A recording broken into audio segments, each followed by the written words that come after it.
सैयद वकारुद्दीन साहब का शुमार हिंदुस्तान के चंद उन मुमताज सहाफियों में किया जाता है जिनकी खिदमत को हिंदुस्तान और अरब दुनिया कभी फरामोश नहीं कर सकती।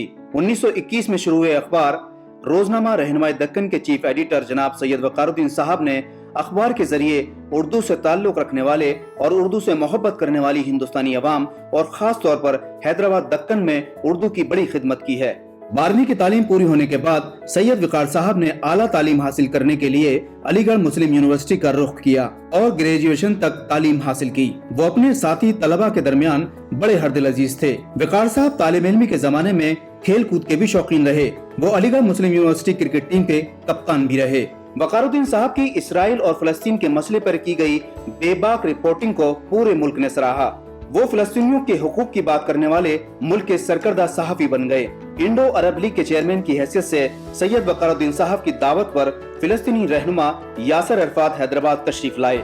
अरब ममालिक से हिंदुस्तान के ताल्लुकात को बेहतर बनाने में वकार साहब ने अहम किरदार अदा किया है। फिलिस्तीनी हुकूमत ने उनकी खिदमत का एतराफ करते हुए मुल्क के सबसे बड़े एजाज स्टार ऑफ जेरूसलम से भी नवाजा है। मुल्क के आला हुक्मरान हों या रियासत के वजीर आला, वकार साहब से अक्सर मुल्क के हालात पर और अक़लियतों और खास तौर पर मुसलमानों के हालात पर मशवरा करते रहे हैं। मुत्तहिदा आंध्र प्रदेश की हुकूमत ने और तेलंगाना बनने के बाद हुकूमत तेलंगाना ने भी वकार साहब को मौलाना अबुल कलाम आजाद अवार्ड से नवाजा। सैयद वकारुद्दीन साहब अरब कायदीन की दावत पर मुत्तहिदा अरब अमारात, यमन, जॉर्डन, मिस्र और फिलिस्तीन का दौरा कर चुके हैं।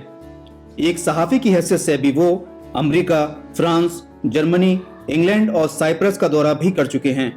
मौलाना आजाद नेशनल उर्दू यूनिवर्सिटी का शोबा तरसील आम्मा व सहाफत भी सैयद वकार साहब की सहाफती खिदमत बिलखुसूस उर्दू के लिए की गई उनकी खिदमत का एतराफ करता है और सैयद वकारुद्दीन साहब को अपनी तहनीत पेश करता है।